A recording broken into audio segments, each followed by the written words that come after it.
Hello, fishies! Welcome back to another one of our Super Smash Bros. Murals. If you haven't noticed, our format's just a wee bit different.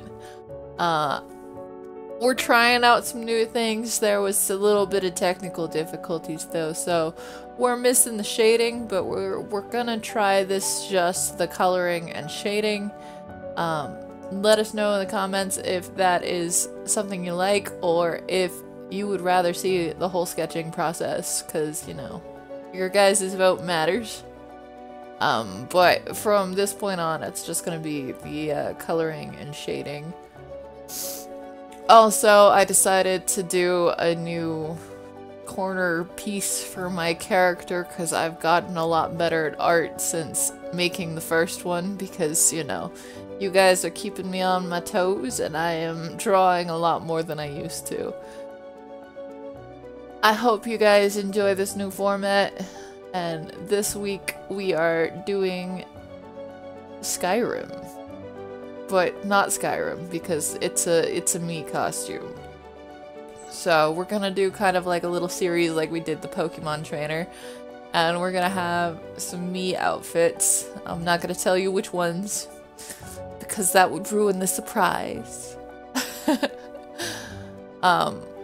But yeah, I hope you guys enjoy watching these. I think Skyrim is a very fun series. I have never finished a game of Skyrim though, but I always have a lot of fun with it.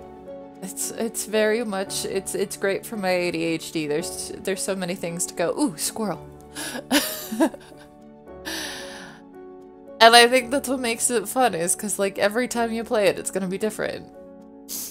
And I also just, I think it's a lot of fun because you have the different, oh, what's that word? You have the different weapon classes that you can try out. I usually go for like single-handed swords. Sometimes I double wield single-handed swords. Ideally, they're enchanted swords, but you know, that comes later in the game. Once you get good at enchanting and finding good enchantments.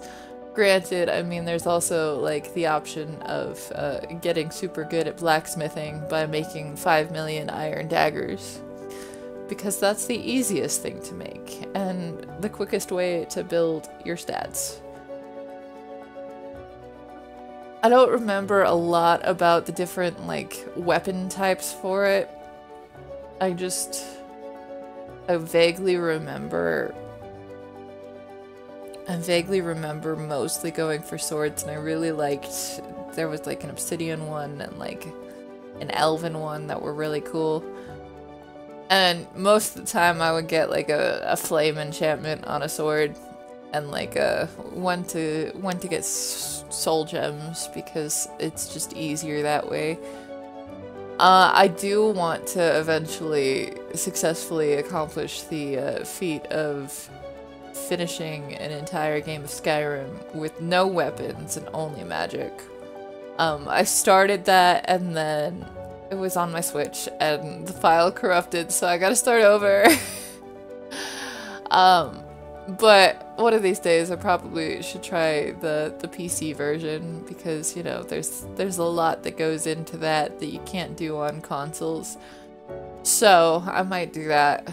The very first time I played it was on the Xbox. I'm trying to think which Xbox, I don't know. My brother used to collect a bunch of various gaming consoles. So I could never keep them straight. I just know I got to use them sometimes. And I do remember one time he hijacked like one of my Skyrim save files, and then I ended up in an eternal loop of a save file that was saved under a bridge as a dragon and a giant fought. The giant won, by the way, but then I had a Khajiit that would not let me live, and he was an NPC, so I couldn't really get rid of him. Because if you're in Skyrim and you are crucial to the plot, then you have plot armor and can no longer die. which is terrible if you piss those people off. Also, children can't die, which is, you know, that's nice. But they'll also rat you out to the police. So just, you know, don't break the laws or something. Or something. I think one of the funniest things, though, you know, that cliche, you should never do this in Skyrim, is just killing a chicken in town. Everyone will lose their minds, and you will be hunted down like you are the worst criminal in the world. Just for murdering a chicken. So don't do it. Except I think you should, because I think everyone should have that experience at least once. I think that's a crucial part of your Skyrim journey. Just be sure to save beforehand. Or face your life as an outlaw, and hope that goes well for you. So, if you're gonna commit crimes in Skyrim, be a smart criminal about it and do it where there's no witnesses. But I'm not condoning actual thievery and violence. No, that would be preposterous. Please don't rob anybody. I don't know. It's just fun kind of having that freedom to do whatever you will on the different paths that you can take. Like the entire, well, you know, there's various side plots for whatever choice you choose. I enjoy the magic path, so I've gone to the school in the northern city that I cannot remember right now. I'm sorry, Skyrim nerds. Don't get after me for not remembering everything. I tried to take the thief's path a couple of times, but I am not stealthy enough for that. But I really like the thief city. It's cool. I think they did a really good job, you know, setting it up and making it feel. You just feel the griminess of it. You feel the eerie I'm gonna get mugged feeling from that place, and it's a wonderful feat. I'm just impressed at like how much has gone into Skyrim just in general. I really should finish it one of these times. I haven't even gotten the full dragon shout any of the times I've played. I've gotten to Foosh though. I think I've also gotten to Row. Never gotten to Da. But maybe one of these days. I'm sure the person who owns this OC could talk me into finishing Skyrim. She is very, very much into Skyrim. Another fun thing about this character is it's also a D&D character she plays at sometimes, and we've been playing a game of D&D with them for the last, I don't know, 2 months or so.